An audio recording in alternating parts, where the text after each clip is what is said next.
you're doing. This is Pitch Gold Black here, and welcome back to another installment of the Skullston Reviews Month event, in which today I'm going to be reviewing this Target novelisation right here, The King's Demons by Tone Studley. Let's get this over and done with. Anyways, we have Doctor Who, The King's Demons, Tone Studley, set against this sort of baby blue, pale blue sky, with Chameleon and a banjo, with two knights fighting here, a castle, and a few little tents back there with this sort of nice sort of sky pattern in the background. And then for the spine we have Doctor Who, The King's Demons, Tone Studley, W.H. Allen, as this is a Target hardback. And for the back we have the blurb, who this book is distributed by, the original price, which is £6.50, and then the barcode. And now for the synopsis. It is the 4th of March, 12:15, and the TARDIS materialises in England during a jousting match held in the presence of King John, but it soon becomes apparent to the Doctor that something is very seriously wrong.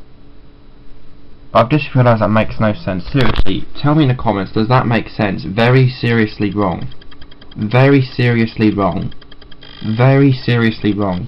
What the fuck? That's a great foreboding to how good this book is. Why does John express no fear or surprise at the time traveller's sudden appearance, and indeed welcome them as the King's Demons? And what is the true identity of Sir Giles, the King's champion? Very soon the Doctor finds him involved in a fiendish plan to alter the course of world history by one of his oldest and deadliest enemies. And then for the innards we have lots of blank pages and whatnot, because this is a non-X library, I do believe, which is quite nice. And then you've just got loads of blank pages at the start. And then there we've got Doctor Who, The King's Demons right at the top there. Let me just move this little stand out of the way. Doctor Who, The King's Demons, based on the BBC television serial by Tone Studley, by arrangement of the British Broadcasting Corporation, Tone Studley, W.H. Allen, 1986, London.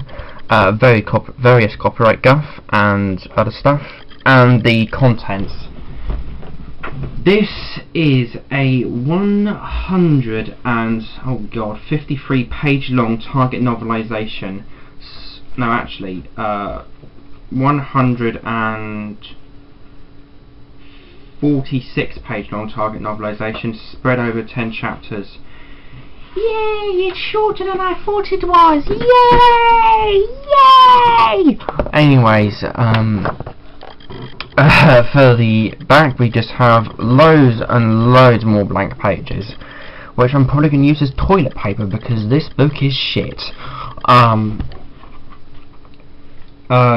And then one thing I would like to point out about my copy is that this is a near mint non-X library, but it has a misprint in it, and the previous owner of this book actually scribbled out in pen the misprint. If I shall die tomorrow, it is the king who kills me. You can tell that whoever scored this out, or what's been scored out, is clearly a repeated duh. So there was originally a misprint on this copy saying, if I shall die tomorrow, it is the king who kills me, which is so freaking silly. But the previous owner of this book has scribbled it out. I don't know if this is with all Target hardbacks of King's Demons. If it is, well, if you do want to check, it's page 15. That's just a little weird little oddity that I just wanted to point out with this book. And now on to my own personal thoughts and opinions and the general consensus of this demon. As for the general consensus, this is a fairly well liked Target. A lot of 3-star and 4-star reviews on Goodreads, with a fair few 5 stars somehow. With that being said, it is pretty damn safe to say I disagree with the general consensus. Now, I have read about 25 Target books at the time of writing this script, probably 30 now, around the time I'm recording this review.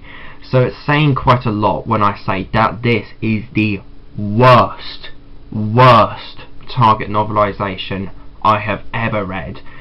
This Target is so bad to the point where I'm kind of curious to watch the actual television story itself to see if it can be any better, which in itself is meant to be terrible.